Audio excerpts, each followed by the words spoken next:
kapahayagan. Sa unang kapahayagan ay pagkakaloob ng ating ina sa bagong Jerusalem. Walang lilit iba, inang lilit at sa interpretation ko. Inang text.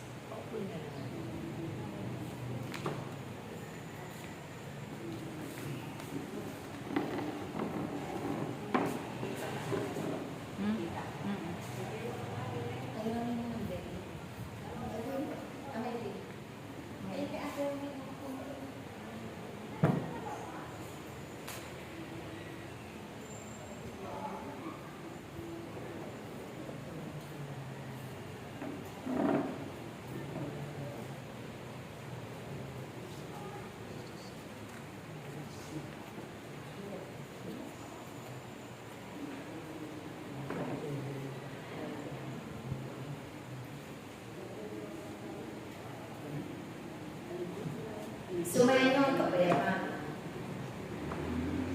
Magbigayan ng kapayapaan sa isa't isa. Maraming salamat aking mga anak ang naway sa lahat ng pagkakataon.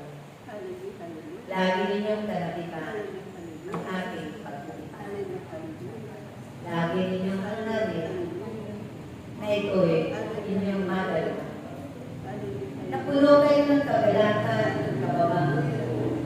Puno kayo sa isa't isa ng paghihilan. At yan ang magiging daan upang ang lahat ay magtagumpay sa bawat buhay.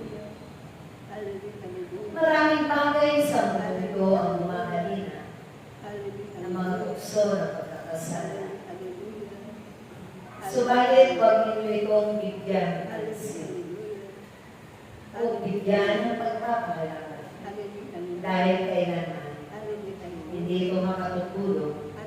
Nauunlad ang inyong mga pananalig at pananampalataya sa Diyos ng kapagdating. Ito ang unang sisira sa inyong mga mabubuting gawa. Dahil kailangan ang masama, hindi magwawa, o hindi magtatagumpay ang mga tao na nagpapatuloy gumawa ng kasalanan. Naway tuloy-tuloy na ng bawat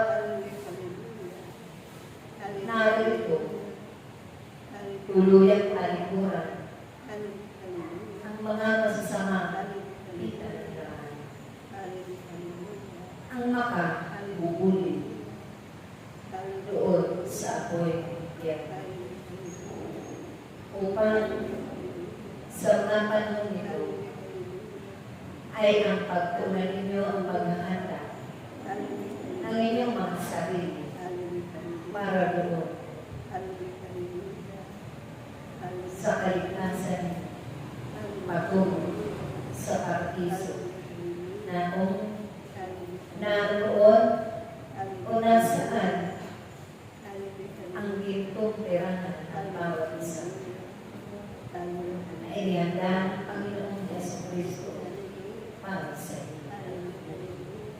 Kaya unawain ninyo lagi, sundin at tuklin ang mga itinahayag ng Diyos sa bawat isa sa inyo. Dahil yan ang inyong ikabubuti at yan din ang inyong ibabahagi sa kapwa ninyo sa sanlibutan. Upang kung sila man ay makamit ang bagong buhay tulad mararanasan din ang biyaya at pagpapala ng Diyos. Kaloob ng Diyos sa bawat isa sa inyo at ipinagtiwala niya ang mga kapangyarihan niya upang gamitin ninyo sa mabuti. Upang ay tulong ninyo sa inyong mga kapwa na nahihirapan sa kanilang buhay, na wala ng pag-asa, na walang saysay ang kanilang mga buhay habang narito sila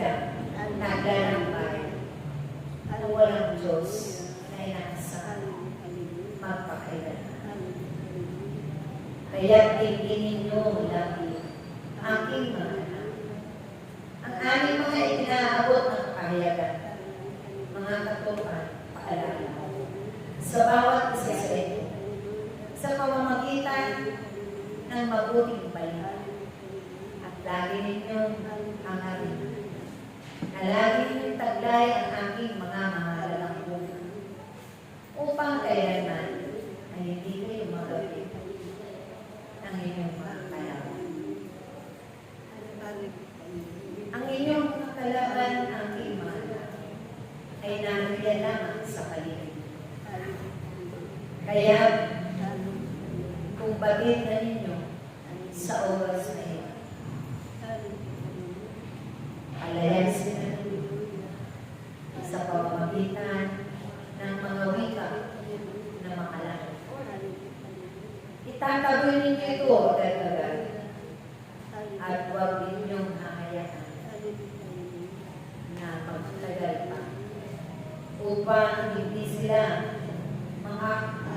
makapinsala ng mga kapwa ninyo, mailigtas ninyo sa kapanahan at sa maraming bagay na kaloob ng masamang espiritu, na hindi rin sila magiging biktima nito magpakain. Kaya ang aking pasasalamat sa bawat narito na kailanman